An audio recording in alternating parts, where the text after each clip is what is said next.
we got some good questions in here. We got a lot of questions in here. I think one, two, three, four, five, six, seven.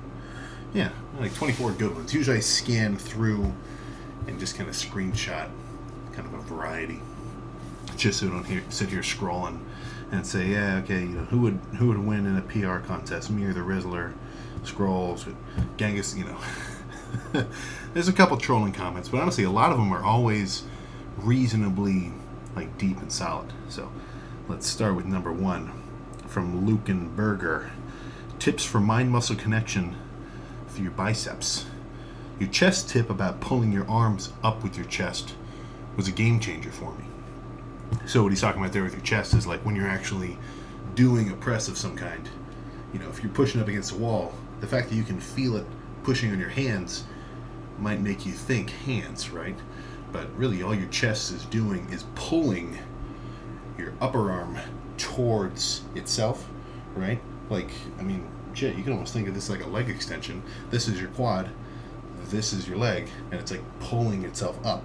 That's kind of a funky way to think about it, but I had that eureka moment way back in my in the home gym in my parents' basement. I think that was like maybe a year and a half of benching, where instead of just feeling like I was pushing with my hands, I was actually pulling my arms up with my chest. But for biceps, I think the one thing that really did it for me was paused curls. So what I mean by that is you can do machine or cable, or maybe not preacher, that might not do it as well, or just standing dumbbell. Usually, you don't even have to do one arm at a time, but going halfway up, like to, yay high or so, you're not done. You got a lot more curl left. So about halfway through that range of motion, with light-ish weight, pausing that rep, and then finishing it. Because in the beginning, you can kind of use a little shoulder and some like momentum and get it swinging a little bit, and then it's already moving. But if you pause the rep completely, the only thing that's going to get it to move again is you manually sending contractions to your bicep to really squeeze. So that's done it for me, at least. But apart from that, just think anatomy, right? Your bicep is all in here. It ties into a couple tendons down here at the lowest part of your forearm. So all the pulling is happening down here, right? So unless I'm doing like a nasty swing set, usually that's what I'm trying to imagine. Just kind of that pulling of my lower, or I guess you can almost say upper forearm, instead of just like, thinking about all the weight that's in my hand. That's why they make those kind of like bicep curl attachments where, oh crap, how do they even, it's like this weird triangular padded thing that gets put on your arm, and it just extends how far the weight is. But, just something along those lines. And the bicep biased pull downs, underhand straight bar, pulling to your shoulders, that does it for me too. That's a good one. Jaden Dobbs, tips for transitioning from a bulk to a cut, or vice versa. So I think the only time you can really screw it up is right in the beginning, right? But that is the transition phase you're talking about. So it's really just kind of an easing into it type situation. Like I'm still in the transition phase now from cutting to bulking, because this whole month and like a week or so that I've been actually kind of, eating without restraint like I was during the diet. I'm not trying, I haven't been like making sure I hit a specific number. My appetite's just kind of naturally been regulating how much food I've been eating, but it's not so much, right? Like I'm averaging about 3,000, 3,200 calories a day, and that's enough for me to slowly gain weight. Like I was 260 this morning, and I don't feel like I'm force feeding food at all. Like frankly, it's almost as all that weight just kind of has accumulated slowly and like just normally from me eating. But in a month, in 2 months, in 3 months, me eating that same 3,200 calories, it's not going to cut it. So every couple of weeks, whenever I notice that my weight gain is beginning to stumble and slow, that's my cue, up the calorie intake. Probably by about 75-ish grams of carbs, like 300 net calories, and then watch what happens. And if that takes me out of a plateaued state and I suddenly start gaining weight slowly again, perfect. No need to eat anymore. And once that weight gain starts to slow down and a more kind of leveling off, same thing, increase carbs. And that might come, that'll probably just be larger carb sources each meal. And then dieting down, same thing. There's no need to totally drop your calories in half to start a deficit, because all you're going to have to do is cut it down by like 500, and that should be enough to see steady weight loss. But then it's the same situation, just in reverse, where now you're dieting down at, let's say you're eating 2,300 calories, you lose weight, your weight loss is beginning to slow. So now again, you got to drop the calories by a certain amount. Not a huge margin. I would probably even only drop it like 200 and then go from there. But really, the only thing that's going to actually tell you if you're doing that right or not is if you're tracking your weight on the regular and tracking your calories on the regular. So it all kind of leads back to that. But I guess the main gist is, don't overdo it. Ease into it with a bit of restraint. There's no need for 5,000 calories of a bulk off the rip. That's a little too much. How often do you take rest days? And are they important for an experienced lifter, such as myself? Well, thank you. I'd say they're definitely important, but it's I look at the rest days as a when necessary type situation. I took a rest day yesterday. That's why there's no lifts recorded today, because there was no lift. Because I could tell I did a good heavy leg day 2 days prior, and then a really heavy chest day the day before. So I was going to do back yesterday. That was scheduled.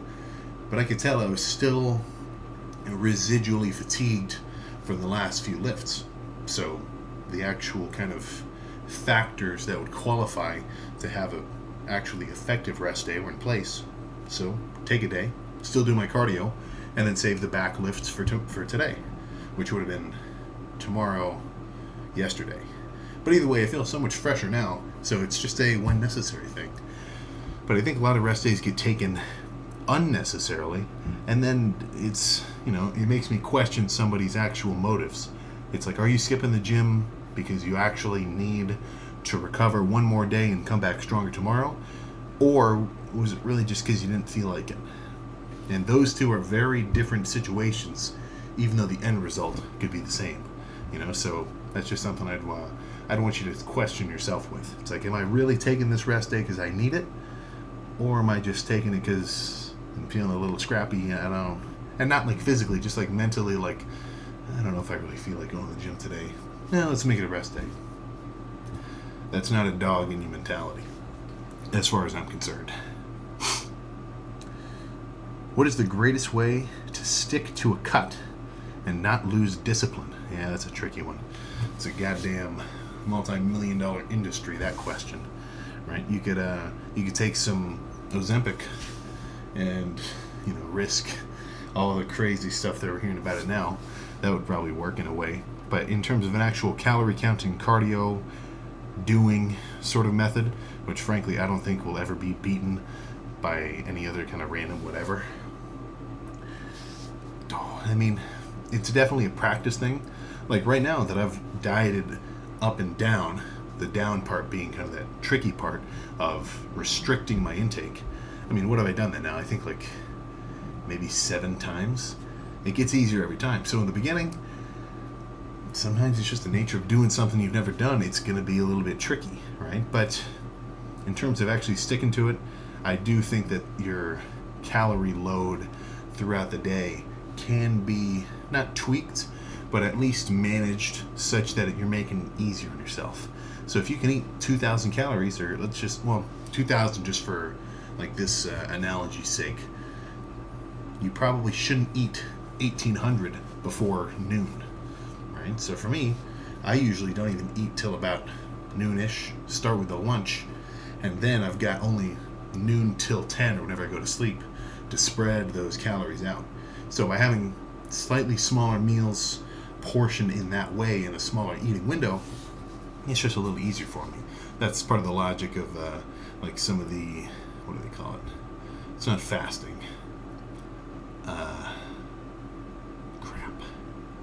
Intermittent fasting. Yeah, that's part of the logic there. You got a shorter eating window, so you're not going to have as much time in a way to overdo it. But in terms of actually like staying locked in, I mean, just think about what you're trying to do. And if you actually track all your weights every morning and all your calories, you should at least be able to see if you're on track or not. Because if you know you've been on track for 2 weeks, and maybe you have a huge cheat day, huge whatever, odds are you're actually going to look at that and say, oh crap, well, let's get back on track. And not just totally, rely on guesswork to say if you've actually been, doing anything or not. I don't know how many million of people say, oh, I'm dieting right now. Never weighed themselves, never tracked their calories, no added cardio or anything. And it's like, what are you doing? So it's kind of like, if you talk the talk, or no. If you walk the walk, you won't have to talk the talk. Because you'll actually kind of get the gist of it. Like every time I get to talk to anybody who's really lost a ton of weight, there's like a deeper kind of connection. Because I know that they know about all the cardio and all the calories, and like looking at maybe a tub of Ben & Jerry's that was in their freezer and saying, no, that's not conducive to my goals right now. I can have that later. It's not off the menu forever. But for now, that's going to have to wait. What makes you think a song is good? Do you like melody, lyrics, drums when hearing new music? We hear a pretty large variety of genres in your headphones during these lifts. Yeah, it's pretty widespread. I mean, my most recent likes, let me look. Oh yeah, got some 42 Path, NAV, Timmy Trumpet, Miley Cyrus, Starset, Bring Me the Horizon, Lil Wayne, T Grizzly, Ozzy Osbourne. I mean, it's all sorts of everything in this like tracks. I think it's like 800 songs. I don't know how many different genres, but I mean, I get my music like we all do now. You see a TikTok edit, and something about it, maybe there's just a real fancy kind of, bass droppy breakdown that just kind of scratches me the right way. But yeah, I mean, I couldn't confine myself just to one genre. They've all kind of got their place. But yeah, I think it's, because I'm not like a massive fan of anybody in particular, and just automatically defend and love all of their music religiously. It's more so just, bits and pieces. Sometimes it just clicks, but not in general, just for me specifically. What's the best way to satisfy cravings for sweets and treats during a cut or a bulk? Basically, how do I counter food focus? Well, a bulk, it's pretty easy. Just eat it. Just have it. Like, I'm not saying, maybe you really want to do a strict, pure body, like clean-ass bulk. Go for it. Not going to stop you. Frankly, I think that's the approach that I'm kind of working on getting to now. But I mean, I wouldn't stress, man. You're more concerned about your treat intake in the dieting season when you're dieting down. So that's where I think what really helped me in this last prep wasn't trying to balance having some treats sometimes, or like maybe a cheat day or anything like that. More so just finding diet-friendly treats that I could have almost daily, just to kind of constantly give me at least something semi-sweet every so often. Like that would be sugar, I don't know. Yeah, just regular rice cake, sugar-free jelly. Perfect. That was honestly probably my biggest treat of that entire dieting phase. And I could have 40 grams of carbs total from the rice cakes and the sugar-free jelly. And it's like a pretty kind of filling little stack. I would kind of just break the rice cakes into quarters and squeeze a little jelly on top of each of them. Or, I mean, you can get stuff like the Halo Top kind of sugar-free, like gelatos and things. Those get kind of sneaky because a lot of kind of like ice creams and things like that, they love to be able to say sugar-free, but then a whole little pint is still 1,000 calories because it's just like 80 grams of fats. So it's a little tricky to look at, but I'd say just kind of look for some diet-friendly sweets. Because it'd be kind of tricky for me to go full, 4 months, 5 months without anything to kind of get my sweet tooth going. Well, I guess you got kind of like sugar-free soda and stuff. That helps a little bit too. But in a way, it's a little bit of like you just got to kind of lock in and deal with it. But it gets easier the longer you do it, And it's not usually too hard for me to give up treats for a while. because I mean, for this last prep, I was bulking for what, 6 months almost, up, and I kind of got myself up to 270. I mean, it's not too crazy to get sick of food after that long, and then you want to chill out and kind of shrink back down.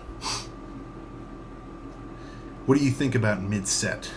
Is there anything you think about to get fired up, or do you just mainly focus at the task at hand? It's a good question, and I don't. I've said this a couple times before. I don't think I have real intricate thoughts mid-set. I definitely count. That's one thing for sure. If you could do like a kind of digital wavelength reading of the things that are going through my head during a set, I'm definitely counting every rep, at least if it's a heavy set. If it's a light set of curls and maybe I'm going to do like 25, then sometimes I won't even count just because I know that counting won't speed it up or anything. But I'm definitely counting. But in terms of actual like, oh, come on, let's get this, or not so much. If I got a really good song going, it's more just kind of guttural, primal thoughts, right? I got 2 dumbbells on my knees. I'll throw that shit up. So nothing too crazy. I'm not a big scenario kind of guy. I hear a lot of talk like that where it's like, imagine getting robbed, or imagine somebody just, wanted to just whatever. I just kind of like getting amped up. Not necessarily like pissed or upset. Some guys really get into it for a crazy set. It's more so just like take a couple seconds, get a few big breaths, and just try to get excited about whatever I'm about to do.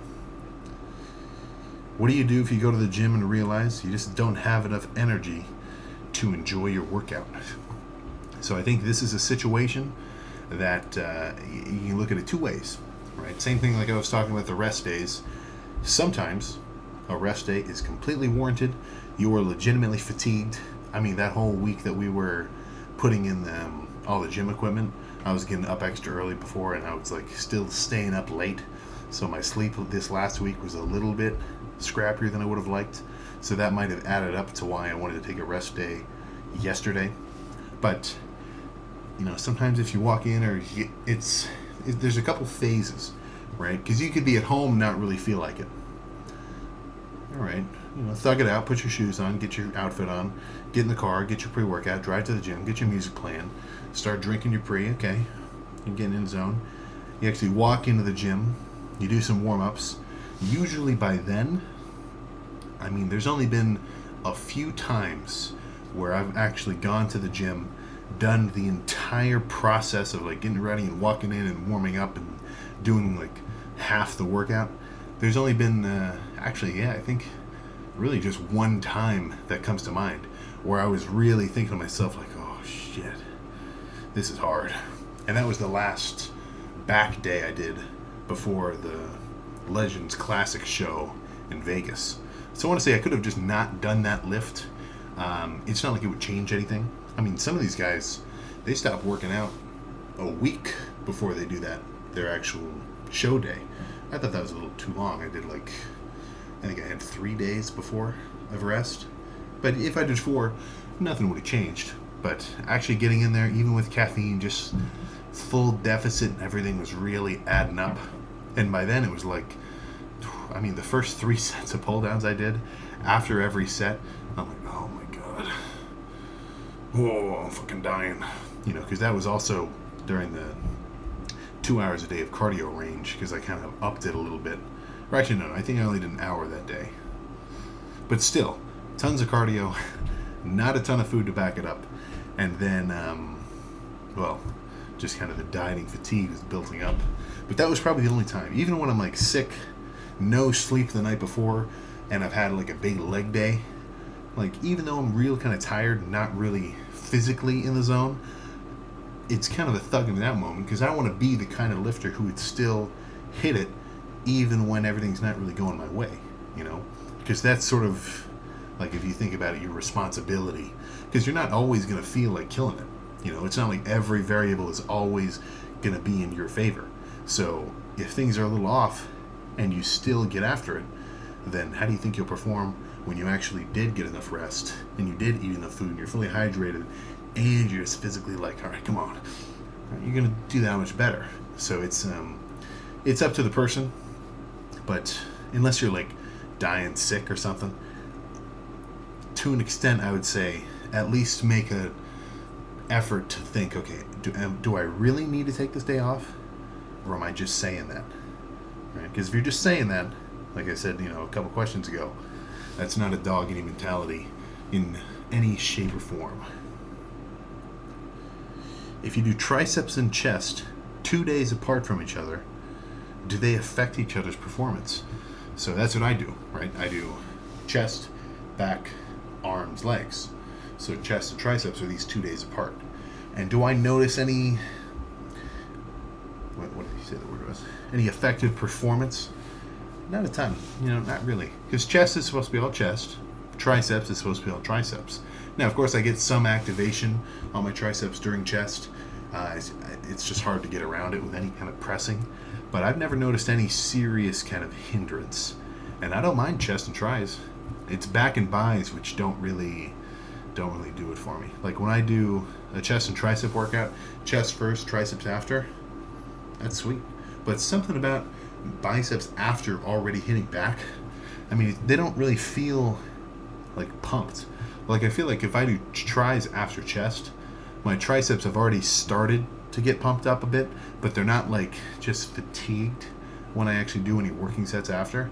But with back and bis, I mean, it's just like this weakness, it just doesn't really do it for me. But yeah, I don't notice too much of an, let's just say, recovery interference. As a powerlifter, I must ask, what are your thoughts on the sport and the athletes? Well, they're the freaks, right? It depends on the guy, of course.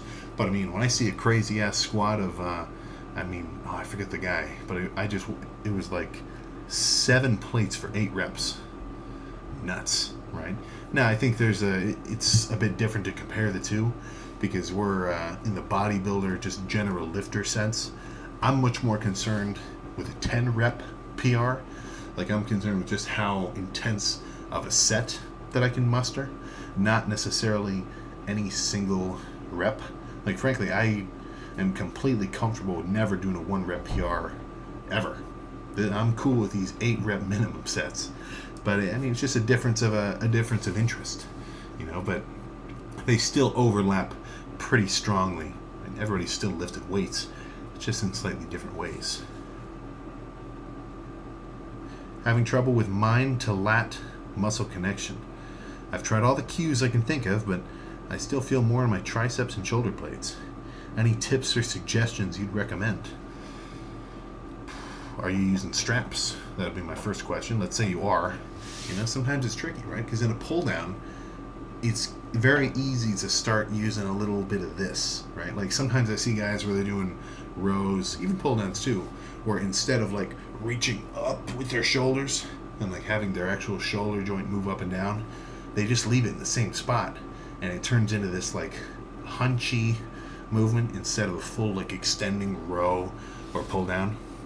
And so maybe look into scap pull-ups. Yeah, like that scapula pull-ups. That might help a little bit. But sometimes it's just, you gotta wait for it to click, And usually it will. But it might just take a little bit of time. On a personal level, what is it about pushing your body as hard as you can that provides so much fulfillment that you always come back for more? That's a good question. I'm sure at some level it's just like your own form of seeking proficiency, right? Because if anybody's good at anything, it's going to draw attention. And it's not like I'm so enlightened that it's like, oh, I don't care what anybody else thinks of me, right? Like if you're good at something, like back when you were in elementary school and you drew the most badass caterpillar and your teacher used yours as an example, and it was like, this is how it's done. Good job, Eric. You actually paid attention. You kept in the lines. Very nice. That's probably a damn good feeling, right? So being good at anything is just going to kind of begin to develop interest for you. So whatever that thing is, odds are you're going to want to get a little better at it if you notice you have a certain proficiency. But also it's just, I don't know, man. I mean, for me, it's so simple of something to work on, because it's definitely like some skill. There's definitely a lot of technique in the actual execution and everything else. But I think what draws me to it, which might be kind of surprising because I like so much little tinkering like computer shit, but I just like the simplicity, because there's no, it's not like you can think a certain whatever or make sure you have your pinky at 10 degrees, and like it's just as simple as get amped up, go crazy, and in doing so, going home, resting, recovering, and coming back, you are stronger because of it. And something about that process and just the actual like objectiveness of it really gets me going, because it's like it's the simplest thing to get into. Actual skill and like technique or like music or art, it's very technical. It takes a long time to get good at. So I don't know, maybe it's just because I'm simple-minded, but it's like pick something up heavy, throw it around, fight the burn, repeat, get bigger and stronger because of it. I don't know, man. For me, that just freaking clicks. How do you mitigate the effects of an off-the-rails cheat day? Yeah, I had a couple.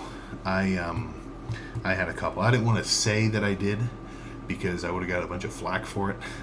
But there were about, I think, throughout that whole prep and going into last month's competition season, I had, I think, 3 8,000 calorie cheat days all spread throughout. So there's a couple ways to think about it with the cheat days. It's like, should I have a cheat meal? And I mean, this was kind of earlier, so honestly, I could just wrap this up to saying like I should have locked in more. Like I was a wuss. I just had to eat something. But in my mind, I kind of fell for the fallacy of get it out of your system. So it's like, all right, man, I'm already cheating. Screw it. Eat a ton of freaking food. But on a off the kind of trail, just spike like that, whenever that happens, you're not screwed, not in the slightest. But the problem is if that continues, like if I had all 3 of those days back to back to back, that could have been kind of a serious issue. And that 8,000 number isn't so crazy as you get bigger, because a lot of that really ended up just being getting carved up. I didn't just immediately gain 3 pounds of body fat. It was just kind of storing of extra glycogen, which would slowly deplenish off, because that next week I'd be back on the same 2 hours cardio a day, regular lifts plus deficit. But so I guess what I'm trying to say is, whenever you have a day like that where you just go off the freaking rails, it's very easy to get yourself back. Just get back in that same routine you were doing. If you had a whole month of quality dieting, you didn't cheat one day, and then one of those days you went totally crazy, I think you're still good. One day like that isn't going to throw off your freaking game for the entire dieting attempt, but multiple in a row, that's when it'll start to screw you, right? Because if you had one cheat day, no biggie. If you had 2, all right, you got to get back on it now. If you had 3, what are you doing, man? If you had 4, it's like, are you even dieting? So I'd say a good number would be 1 a month. If you went totally wild, 1 day out of a whole month of actual good dieting, odds are you're probably still on track, totally fine. So I guess what I'm getting at is, as long as you're on track, 30 times out of 31, and then that 1 day you might go a little wild, you're good. But some guys take that as like, oh shit, I already cheated, screw it, we're done. Oh, it's I was listening to I think it was a podcast with Juji Mufu. I just heard a clip, and I think he said that a lot of guys, they have the tire slashing analogy, where taking one cheat day or one off day or one day where things just don't click goal wise, screw it, and then just slash all their own tires, because like, I couldn't be completely perfect, I guess it's not meant to be, done with this, right? That just freaking sucks. So I guess all I can say is, don't sweat it, get back on track, act like it never happened, or maybe do a little extra cardio that morning. That might help a little. But don't try to completely overdo it, because then you're going to set yourself up to rebound. Because if you had a huge cheat day here, and then you basically starved yourself this day to try to make up for it, what are the odds that you can actually eat a normal amount the day after that? Low. You're going to be extra, and then you're just going to eat a bunch of food again, and the cycle repeats. Not freaking ideal. Now that you've gone pro, do you feel any different? How are you handling the fact that you're now in the spotlight more than ever? And does it affect your mentality or goals? Or do you feel like you're just going to keep going and do what you've always done? Yeah, I mean, that's kind of the shit, man. I mean, that's actually freaking cool. I got a lot of clutter kind of taken away from the actual fancy factor. But, yeah, man, goddamn pro card. But, it doesn't change the fact that I'm just going to keep doing what I did to get there, right? And that's not even necessarily the goal. That's more of an accolade along the way, right? Because I'm not at my kind of final form yet. So it's more so a question of just how far along am I going to take it before I say, this is good? Because that's always been the plan. I'll reach a certain size or weight or something where when I just maintain that lean, I'm going to say, this is good. Let's just camp out here for a little while. But yeah, I mean, more size to come, that's for sure. When I say I'm not at my final form, what I'm really meaning to say is I'm not at my final size. That's a bit more accurate. Advice for starting a gym channel. I'll say this, there's a good method. TikTok videos first, YouTube videos afterward, right? Or you can do them kind of at tandem. That's what I did. It just ended up working out because the TikTok built up first, and a lot of people wanted to see what the training was like, because I was squatting like 5 plates and like benching 3 with like a silly joke kind of caption on top. But the two play off kind of hand in hand pretty well. Because if you make a really sweet TikTok, let's say you made like the funniest shit ever, that could go totally viral, right? But it's but you don't get a lot out of that, right? So it's kind of a back and forth. Maybe it's like how the streamers talk about clippers, right? It's like use the short form to show off some of your highlighted stuff, or just random kind of like trends that you like or you think are funny or cool, and then just branch off of that with whatever kind of videos. But I can't tell you what to make, because you should post stuff that you think is cool. That's usually a good indicator that it's at least something you can resonate with, and the likelihood that you'll keep posting it will kind of increase, right? I mean, if every video I made was just me talking exactly like somebody else who I was copying, it'd feel kind of weird, right? So I can't tell you how to do it, but if you do start doing it, it's definitely a cool ass endeavor if you can get it going, right? Just don't give up. Sometimes it takes a while for any kind of posts to get traction. I mean, I remember I was freaking out when I got the first 500 like TikTok video after like 3 months of posting random gym edits. So it takes a while. What advice would you give yourself when you first started lifting? I'd say stop doing so much volume. I was doing way too much volume. I'd say condense that volume into higher intensity workouts, where instead of 25 sets for chest, just do 8 and make sure that every one of them you really kill it 100%. Because I think back then I was doing 25 sets, but they weren't to total failure or anything like that. They were just kind of to pretty good effort. Like even back then I was training pretty hard, but I don't think they were all totally legit failure sets. I think I called it early on a bit of them just to kind of balance out the fact that I was doing so many. But other than that, I mean, that was really just my main tip. Does being big have any downsides? Camera at 2%, this will be the last one. But yeah, does being big have any downsides? What does it make does it make life more difficult in some ways? A little. Fashion-wise, jeans are a freaking chore. I've got a pair of jeans I really like. They're I got them on Amazon. They're like they're meant for like a skinny kind of like skater looking emo look, because they're really baggy. But for me, they just kind of fit like kind of good oversized jeans. So those work out pretty well. And then shirts, I mean, shit, I can't wear an XL anymore. Even some 2XLs are a bit tight, so I'm kind of bouncing around that. I mean, in a few months, it's going to be 3XL all the way. So, yeah, that's all we got there. But I'm going to get showered, get some different clothes on, and go hit some back. So I'll see you for that tomorrow.